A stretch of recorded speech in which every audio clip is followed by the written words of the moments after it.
Listen carefully, because can a $2,000 drone sink a $13 billion aircraft carrier is not a gadget question. It's not a clickbait hypothetical. It's a stress test for the entire modern order. How long can any superpower keep building a few ultra-expensive symbols of control before the world finds a cheap way to crack the illusion? And the reason this question is exploding right now is not because drones got cool. It's because the economic and industrial math underneath war has flipped.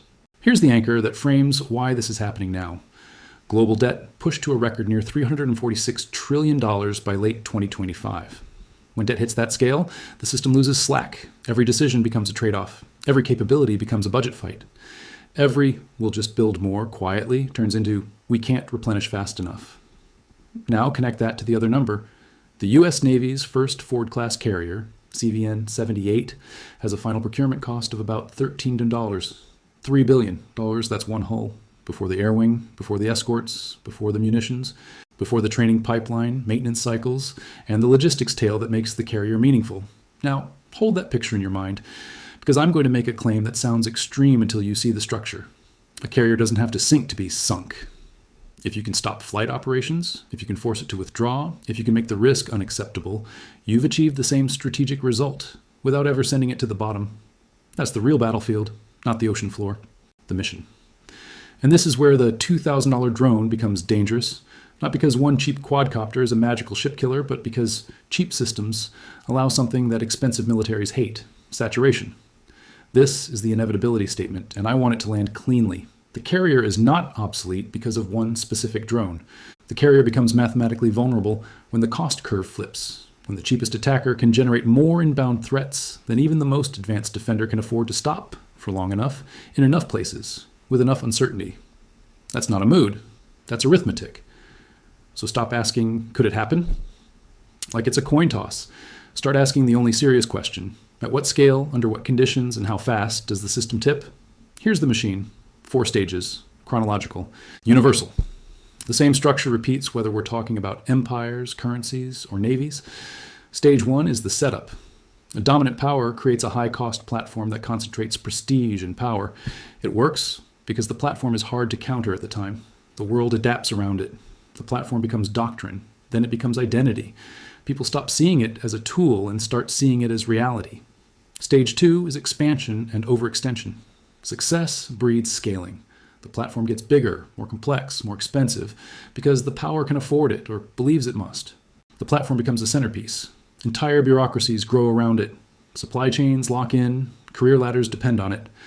The system begins assuming the platform will always be there, always be protected, always be decisive.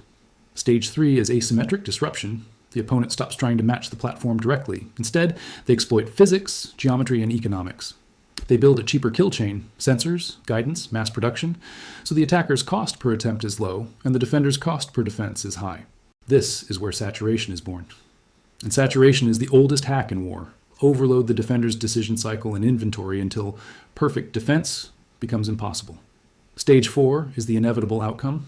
The platform doesn't always vanish overnight. Sometimes it survives. Sometimes it never gets sunk at all.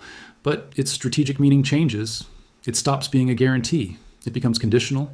It becomes a liability in certain theaters. Doctrine shifts. Budgets shift.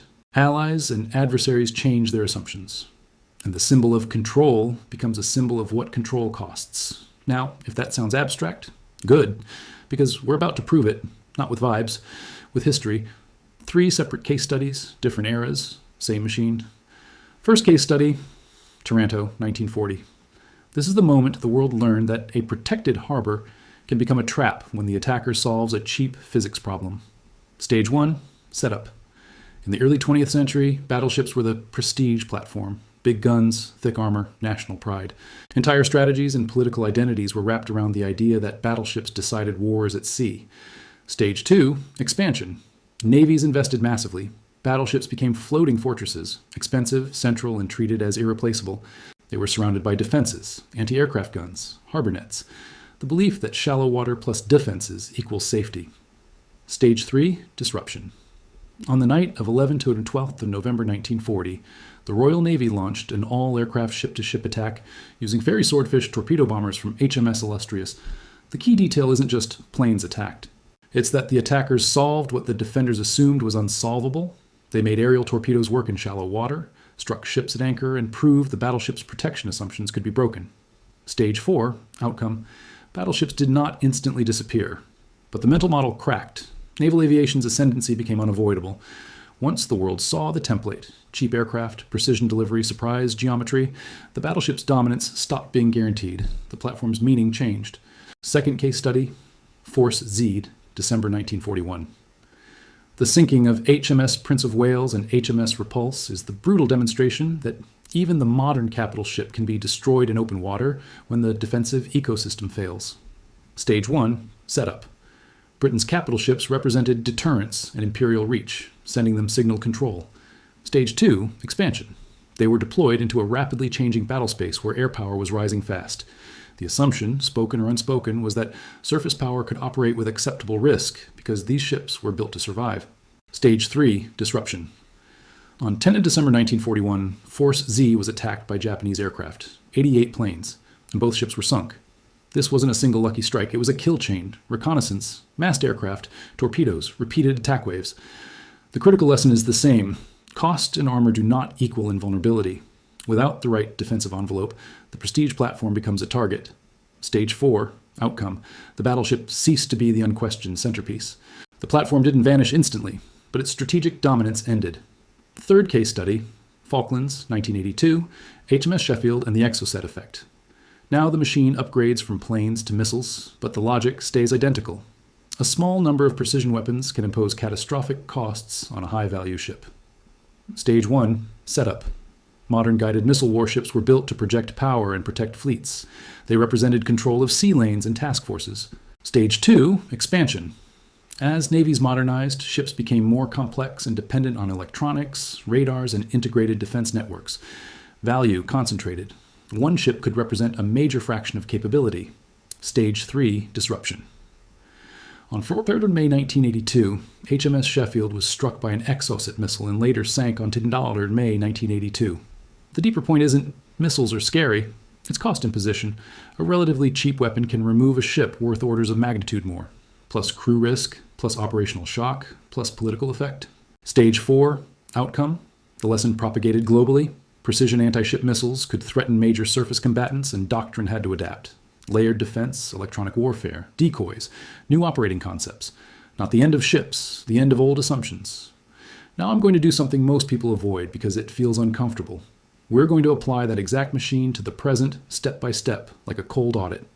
And the reason this section matters is simple. If the pattern matches, then the outcome isn't speculation, it's sequence. Stage 1, setup. The aircraft carrier is the modern prestige platform. It's the floating airbase, the symbol of reach, the object that signals we can arrive and dominate. It's not just a ship, it's a statement. The carrier strike group is a system of systems: carrier, air wing, escorts, submarines, logistics, satellites, command networks, munitions.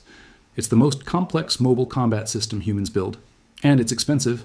The Ford-class lead ship's final procurement cost is about $13, $3 billion check. Stage 2, expansion and overextension. Complexity rises, and the defensive ecosystem becomes a web of high-end interceptors, radars, electronic warfare, and layered weapons. But here's the trap. The more sophisticated the defense, the more expensive each defensive action becomes, and the more dependent the system becomes on finite inventories. This is where people get emotionally attached and start arguing like fans. So let's stay mechanical. Imagine a carrier group operating in a region where an adversary can launch waves of drones and missiles. The group has sensors. It has fighters. It has jammers. It has decoys. It has close-in weapons. It has Aegis ships with interceptors. But it also has something else. Magazines, limited numbers of defensive rounds. And every time you fire a high-end interceptor at a low-end drone, you're converting your future into smoke. Even U.S. Navy leaders have openly warned about sustainability. Heavy reliance on high-cost interceptors against low-cost threats is unsustainable in a more intense fight because it drains munitions meant for higher-level threats. Verified. Now, stage 3, asymmetric disruption. Drones enter, not as a gimmick, but as the cheapest form of precision and saturation ever created. If you want to understand why the world is changing, look at Ukraine. The battlefield there showed that cheap drones can scale into an industrial phenomenon and become a primary tool of destruction and reconnaissance, because they can be built and modified rapidly in massive numbers at a cost that makes attrition tolerable. And at sea, we've already watched persistent drone and missile pressure campaigns in the Red Sea region, where the defender is forced into repeated interceptions, again and again, because you can't ignore an incoming object just because it's cheap. Now here's the uncomfortable part. The attacker doesn't need perfection. The attacker needs persistence. Saturation doesn't mean every drone gets through. Saturation means enough threats arrive in enough directions with enough ambiguity that defense becomes a probability game. And probability is where prestige platforms start to die, because carriers are built around a promise: reliable sortie generation, reliable presence, reliable control. But what happens when reliable turns into most of the time, unless is where the strategic map changes? Undeniable. Now we have to confront the phrase that keeps dragging this conversation into nonsense: a $2,000 drone. People hear it and imagine a single quadcopter heroically flying into a carrier like a movie. That's not the math. The threat is not one drone. The threat is a stack. Drones as decoys, drones as spotters, drones as jammers, drones as one-way attackers, drones guiding missiles, drones forcing radar and fighters to chase ghosts while the real strike arrives behind them. And the terrifying part is not that each drone is powerful, it's that each drone is disposable.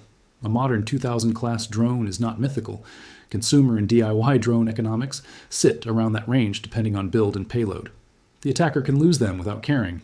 The defender cannot afford to treat each one like a $10 million emergency. So, can a cheap drone sink a carrier? If by sink you mean physically put a 100,000-ton ship underwater, a single, small drone is unlikely to do that quickly. Carriers are huge, compartmentalized, built for damage control. But if by sink you mean what modern strategy actually cares about, mission kill it, shut down flight ops, ignite fuel, start uncontrollable deck fires, damage key systems, destroy sensors, crater the deck, force withdrawal, then the answer changes.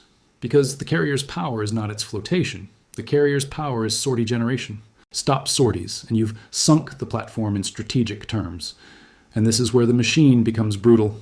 To mission kill a carrier, you don't need to destroy it. You need a credible probability of disabling it. Once that probability is high enough, commanders change behavior. They stand off farther. They reduce exposure. They reroute. They become cautious. The prestige platform becomes constrained. That's exactly what happened to battleships after Taranto and Force Z. Not instant disappearance, strategic constraint. Strategics. Now stage 4, the inevitable outcome. Doctrine shifts, budgets shift, and the system adapts, or it bleeds. What does adaptation look like in plain terms? It looks like more distributed operations, spreading power across more platforms so one hit doesn't change the war. It looks like building far more unmanned systems, because if the attacker is going to play the mass game, the defender must play it too. It looks like cheaper defensive options, because shooting luxury missiles at cheap drones is a losing economic loop. This is why forces have sought lower-cost intercept solutions in ongoing operations, shifting away from only the most expensive missiles when possible. It looks like electronic warfare and deception becoming as important as kinetic fire, because if you can confuse the attacker's sensors and guidance, you can break the kill chain without spending $1 million per trigger pull. It looks like directed energy and point defense improvements, not as sci-fi, but as budget survival. And it looks like the hardest question of all. Is it rational to concentrate so much combat power into a single platform when the attacker's best strategy is to saturate and overwhelm? This is not the carrier is dead. This is the carrier is no longer an unconditional answer. Now lock the pattern with a cold checklist, because this is where denial dies. A dominant platform emerges and becomes identity. Aircraft carriers are the clearest symbol of American reach. Check. The platform expands in complexity and cost, and the system becomes inventory constrained. A Ford-class carrier at about $13. $3 billion cannot be replaced like drones can. Check. The adversary avoids symmetric competition and builds a cheaper kill chain designed for saturation. Drones and missiles, fielded in mass, have already become a defining feature of modern conflict and maritime pressure campaigns. Verified. Defensive actions are expensive and finite, and senior leaders warn the heavy reliance on top-tier interceptors against low-cost threats is unsustainable at higher intensity. Undeniable. Therefore, the outcome is not one drone sinks one carrier. The outcome is that the economic and operational balance shifts until carriers must operate differently, and the confidence they once projected becomes conditional. That is the systemic revelation. And here's the deeper warning most people ignore. Debt and industrial capacity decide wars as much as tactics do. Remember the anchor. Global debt near $346 trillion. In a world loaded with debt, replenishment becomes political. Stockpiles become fragile. Long wars become cost crises, and expensive systems become harder to replace, especially if the opponent's strategy is to force you into repeated costly defense. Now dismiss the comforting myths, because these myths are how people get caught flat-footed. This time is different because American exceptionalism. No, the pattern does not care about slogans. Prestige platforms have failed before when the environment changed. This time is different because technology will save us. Technology is exactly what flips the cost curve against you when it becomes cheap and widespread.